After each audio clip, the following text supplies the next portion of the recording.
అండి అందరికీ good morning. ఈరోజు వచ్చేసి గురువారం స్పెషల్ వచ్చేసి వెజ్ దమ్ బిర్యానీ. ఇది మా అమ్మాయి ట్రై చేస్తుంది ఫస్ట్ టైం. ఇదండి వాటర్ పెట్టుకుంది. ఇప్పుడు వాటర్లో ఈ కూరగాయలు వేయాలి. క్యారెట్, కాలీఫ్లవర్ అండ్ ఆలు ఒక్క లిటిల్ బిట్గా. రైస్ ఏమో నానబెట్టి పెట్టుకున్నాం. కొత్తిమీర, ఇదిగోండి ఒక్క నిమిషం. హోల్ గరం మసాలా, పెరుగు, సాజీరా. ఓకే, క్యారెట్ ఇంకా ఆలు వేసిన తర్వాత కొంచెం సాల్ట్ వేసుకోండి. ఆ తర్వాత క్యాలీఫ్లవర్ వేసుకోవాలి. జస్ట్ ఒక 70-75% కుక్ అయితే చాలు. ఇది క్యాలీఫ్లవర్ మరి చిన్న కట్ చేసుకోకండి, పెద్దగా కట్ చేసుకోండి. ఇలాచి 4 అవసరం లేదని కొంటుంటాం. ఇదండి బొమ్మాయి తీస్తారండి. ఈరోజు వంటకి రెస్ట్ ఇచ్చిందనమాట, అందుకే తను చేస్తుంది. చూద్దాం వెజ్ దమ్ బిర్యానీ ఎలా వస్తుందో. ఇదిగోండి ఇలా దమ్ అవ్వాలి. నేను తీసుకొచ్చుకొని గిన్నెలో వేసుకోవాలి. మనం లాస్ట్ బిర్యానీ ఎలా చేసుకుంటామో అందులో వేసేసుకోవాలి డైరెక్ట్గా. ఏదో డబ్బు సౌండ్. ఇదిగోండి ఇప్పుడు కొంచెం చిన్న ఆనియన్ ఫ్రై చేసుకోవాలి. ఫ్రైడ్ ఆనియన్ కాదు. ఇదిగోండి ఆనియన్ ఫ్రై అయిపోయాయి కదా, ఇవి తీసి పక్కన పెట్టుకోవాలి. ఇప్పుడు ఇదిగోండి వెజిటేబుల్స్ బాయిల్ చేసి పెట్టుకున్నాం కదా, ఇప్పుడు ఇందులో అన్ని మసాలాలు కలుపుకొని పక్కన పెట్టుకోవాలి. వేసాను ఆనియన్, ఫ్రైడ్ ఆనియన్స్ ఫస్ట్, మిర్చి,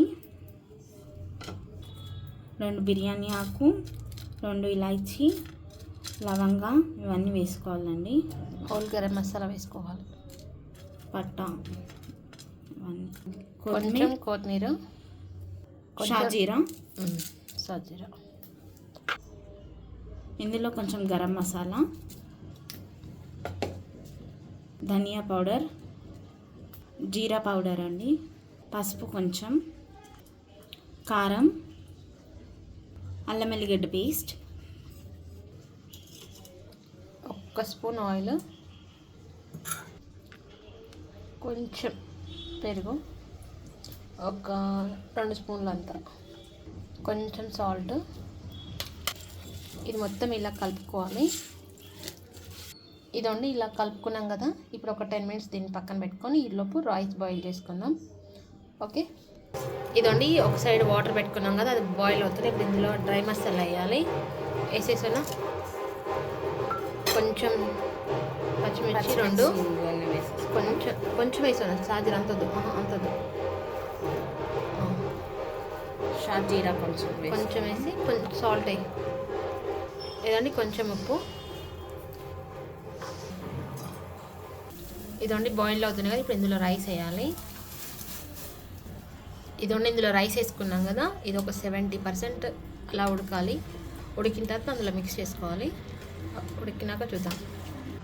ఇదండి రైస్ ఒక 78% అయింది కదా, ఇప్పుడు దీన్ని తీసి ఇందులో వేయాలి. వెజిటేబుల్ మిక్స్ చేసి పెట్టుకున్నాం కదా, అందులో వేసాను. ఇదండి ఇలా లేయర్గా వేయాలి. రైస్ చూసారా ఎంత పొడుగ్గా వచ్చిందో, సన్నగా పొడుగ్గా. ఇదండి ఈ మొత్తం రైస్ అలా పొయ్యి మీద ఉంచి ఇలా లేయర్గా వేసుకుంటూ ఉండాలి మొత్తం. ఇదండి ఇప్పుడు మనం ఆనియన్ వేయించుకున్నాం కదా, ఆయిలే కొంచెం సైడ్లోంచి ఇలా వేసుకోవాలి, ఒక 2 స్పూన్లు. ఇదండి కొంచెం నెయ్యి వేసుకోవాలి, ఒక 1/2 స్పూన్. ఇదండి మీదకెళ్ళి కొత్తిమీర వేసుకోవాలి. ఇదండి ఇప్పుడు బిర్యానీ కలర్ వేసుకోవాలి కొంచెం. చాలు. ఇదండి ఇప్పుడు పొయ్యి మీద ఒక 5 మినిట్స్ దమ్ముకు పెట్టుకోవాలి. సిమ్లో పెట్టి దమ్ము పెట్టుకోవాలి. ఇదండి ఇగో ఇట్లా ఇప్పుడు ఒక 5 నిమిషాలు దమ్ముకు పెట్టుకుందాం. 5 నిమిషాల తర్వాత చూద్దాం ఎలా వచ్చిందో. ఓకే, ఇదండి అయిపోయింది, దమ్ అయిపోయింది. ఇప్పుడు చూద్దాం ఎలా వస్తుందో. ఇదండి ఇప్పుడు మొత్తం ఇది వేరే ప్లేట్లో సర్వ్ చేసుకుందాం. ఇదండి ఇది మొత్తం ఇందులో వేసేసుకుందాం. సో ఇదండి వెజ్ దమ్ బిర్యానీ అయితే కంప్లీట్ అయిపోయింది. సో ఇదిగోండి ఎంత పూలు పూలు వచ్చింది కదా రైస్ విడివిడిగా. థ్యాంక్ యూ అండి. వెజ్ దమ్ బిర్యానీ అయితే అయిపోయింది. మా గురువారం స్పెషల్ వచ్చేసి వెజ్ దమ్ బిర్యానీ మా అమ్మాయి చేసింది. Thank you.